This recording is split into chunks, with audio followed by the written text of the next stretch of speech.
What if the greatest danger to a civilization is not war, not invasion, not corruption, but prosperity itself?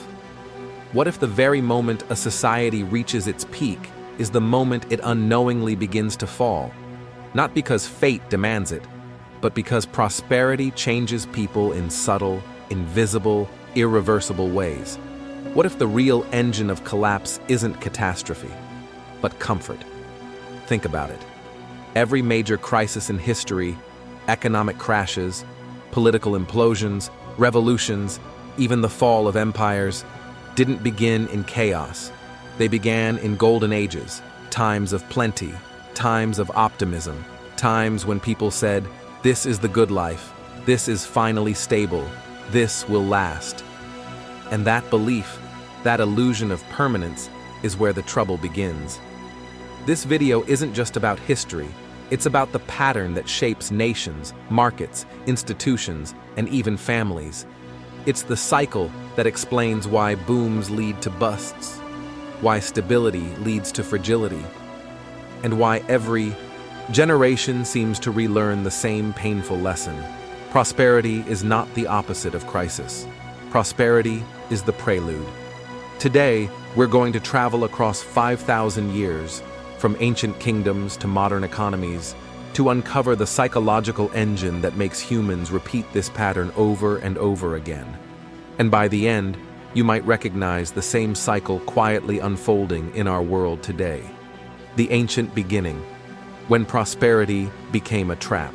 Let's start at the beginning, with the first cities in Mesopotamia. For thousands of years, survival meant humility. Floods, droughts, raids, every year was a gamble. People planned carefully, stored grain, rationed resources. Necessity created discipline. But then came centuries of stable harvests. The rivers behaved, trade routes expanded, wealth grew, and something changed. People no longer feared scarcity. Leaders grew confident, too confident. They built palaces instead of granaries. They spent more, saved less, and assumed the good years would continue. But nature stopped playing along. One generation of prosperity had erased 3 generations of caution, and when droughts returned, cities fell like dominoes. That was the first recorded boom and bust cycle, a pattern so old it predates writing, yet so modern it resembles every financial crisis of the last century. Prosperity didn't destroy these civilizations. Prosperity made them forget what reality looks like. Greece, Rome, China, the cycle expands. You can see this pattern repeat across civilizations. Athens. After defeating Persia, Athens entered a golden age. Art, philosophy, democracy, wealth, and then arrogance, overreach, a needless war with Sparta that shattered everything. Prosperity, overconfidence, disaster, Rome. After the Punic Wars, Rome became rich beyond imagination. The generation that had fought Hannibal understood sacrifice, but their grandchildren, born in marble, raised by slaves, softened by abundance. Virtue became spectacle, politics became entertainment, wealth inequality exploded, crisis followed, China's Qing dynasty. The early Qing emperors created one of the most prosperous eras in world history. But with prosperity came insulation, complacency, and a refusal to reform. While the world industrialized, the dynasty believed stability was permanent. It was not. This cycle isn't cultural, it's psychological. It happens wherever humans forget the reality that built their success. The psychology. Why prosperity breaks us. Here's the part most people ignore. Crises don't follow prosperity by accident. They follow because prosperity changes behavior. 3 psychological shifts occur every time. 1. Success reduces perceived risk. When everything goes right, people assume everything will continue going right. The brain becomes blind to danger. The ancient Athenians believed their navy was invincible. Investors in the 1920s believed markets would rise forever. Leaders in every boom year assumed they were exceptional. No one thinks they're in a bubble while they're in it. 2. Expectations inflate faster than reality. When living standards improve for a generation, baseline expectations change. What was once luxury becomes normal. What was once normal becomes unacceptable. This makes societies brittle. Even small disruptions feel catastrophic. 3. Comfort decays discipline. Adversity teaches caution. Comfort teaches entitlement. The human brain is designed to remember pain. It is not designed to remember someone else's pain. Prosperity creates generations who never experienced struggle and therefore never learned the habits that prevent disaster. When people say soft times make soft people, they're describing a psychological reality. Comfort unravels resilience. The modern cycle. We are living in it right now. Look at the modern world. Post-White. A generation scarred by war built institutions based on caution, strict lending rules, high savings rates, strong unions, robust safety nets. Then times improved. Their children loosened the rules. Their grandchildren forgot why the rules existed. And by the early 2000s, the system became so leveraged and fragile that a shock in one corner of the economy almost collapsed the world. Technology and the prosperity paradox. Technological progress increases convenience, but convenience increases dependency.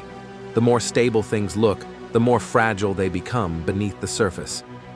Global supply chains reduced scarcity for decades, until one pandemic revealed how thin the stability was.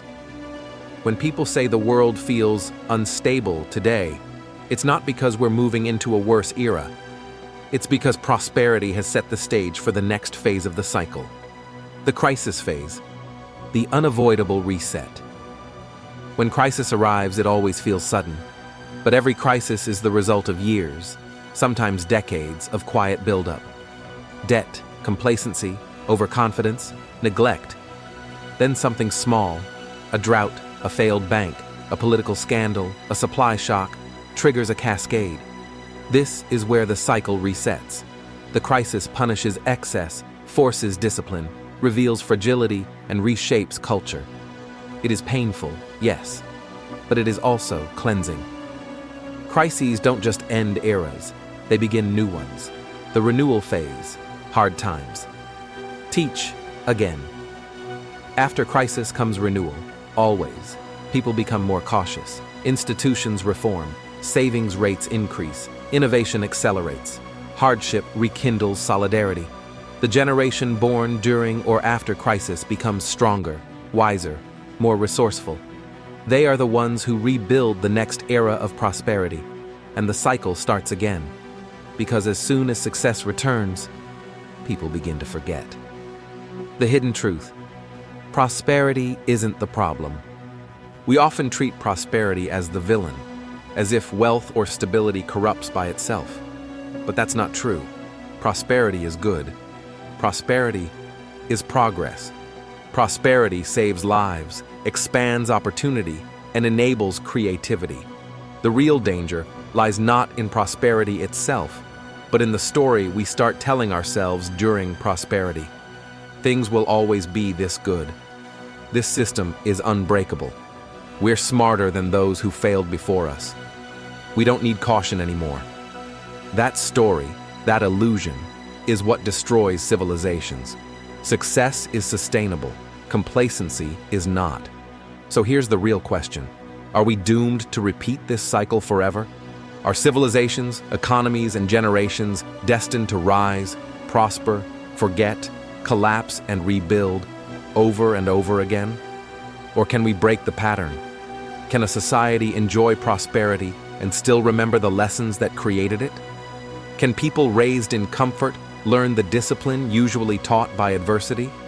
Can an era of abundance maintain the humility that keeps systems resilient? In other words, can we have prosperity without the crisis that follows it? Or is the cycle not a failure of history, but the mechanism that keeps humanity evolving? Maybe crises aren't punishments. Maybe they're reminders, resets, correctives. Maybe they exist not to destroy civilizations, but to keep them from drifting too far from reality. So which is it? A trap we're stuck in? or a teacher we keep ignoring. If you zoom out far enough, across centuries, across continents, across empires, the cycle becomes undeniable. Prosperity creates comfort. Comfort creates complacency. Complacency creates fragility. Fragility creates crisis. Crisis creates strength. Strength creates prosperity again. This isn't a curse. It's a pattern, a rhythm, a law of human nature. But there is a choice. We cannot stop the cycle from existing, but we can choose how deeply we fall into it. We can remember the lessons that success tries to make us forget, that stability is fragile, that discipline matters most when things are easy, and that the future is built long before it's tested. If prosperity is the reward for wisdom, then crisis is the consequence of forgetting that wisdom. So maybe the real message is simple. Don't fall asleep in the comfort of the present. Recognize the early signs of the cycle in your country, your community, your business, your own habits. Because the people who survive crises aren't the strongest. They're the ones who stay alert during prosperity. And the civilizations that endure aren't the ones that avoid the cycle, but the ones that learn from it. History doesn't repeat itself to mock us. It repeats to warn us. And if we listen, the cycle not only explains everything, it prepares us for what comes next. If this journey made you think, give it a like, share it with someone who asks big questions, and subscribe to Timeless Questions channel, where philosophy meets history and the search for truth never ends.